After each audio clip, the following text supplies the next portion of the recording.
Let's find out now. Joining me now is former Ottawa Police Chief Charles Borderleau. Thanks for joining us, Mr. Borderleau. Just wanted to ask you first, based on what we've heard from law enforcement officials at various levels and Minister Mendecino's testimony, do you agree that it met this threshold?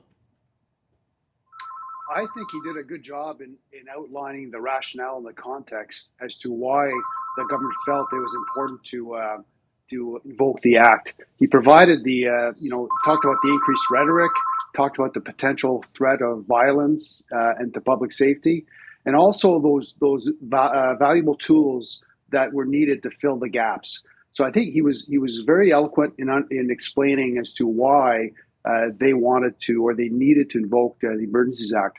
But importantly, also, it's not only to invoke it to restore public safety, but also to maintain it, to allow the situation to stabilize. Because a lot of people are asking, well, could the police have done this without the Emergencies Act? And I think it's clear that the police were proceeding, especially in Ottawa, and moving towards the operational plan in restoring order.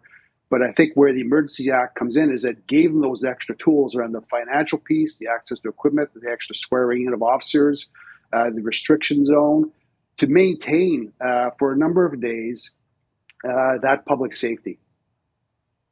Yeah, and Minister Mendecino pointed to Coutts, Alberta, specifically worrying about that potential violence and a chain reaction. As a former police chief, what do you make of that and, the entirety of that sort of calculation? Well, there's no question. I think it was an important moment for the minister, and I think it brought things to reality. He talked about the increased rhetoric online and all the information was providing.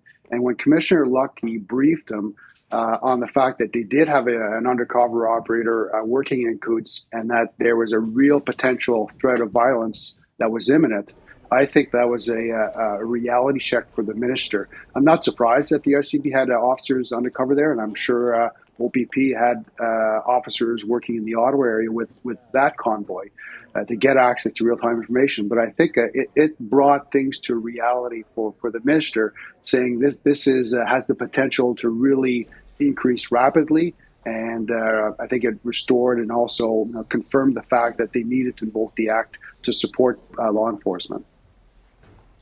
I want to also ask you, because there's been a lot of discussion about what tools police did or didn't have. Do you think that there's any point in the decision-making process where it really didn't matter what tools police still had at their disposal? I mean, Minister Mendecino says lives were at risk. Do you think that, in terms of the threshold moment, but even to the point that we got in all of this, did it matter what more police could have done given that threshold moment? I think the pieces around the financial and cutting off the tap towards funding this movement was a critical piece that police did not have. That was a gap that the Emergency Act was able to fulfill.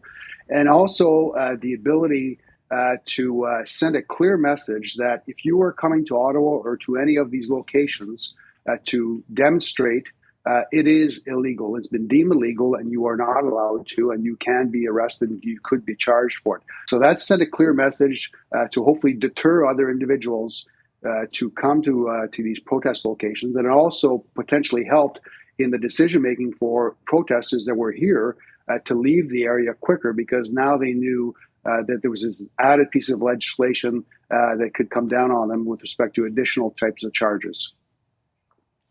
Mr. Borderleau, just in closing here, other cabinet ministers and then finally the Prime Minister will be testifying this week.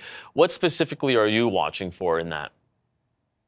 I think, again, it's the rationale around the invocation of the Emergencies Act and why the timing of it as well.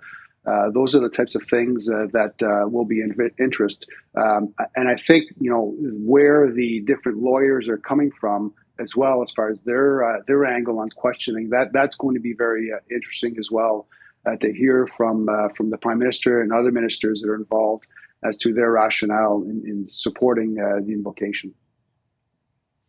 Former Ottawa Police Chief Charles Borderleau, thanks so much for taking the time tonight. We appreciate it. You're quite welcome.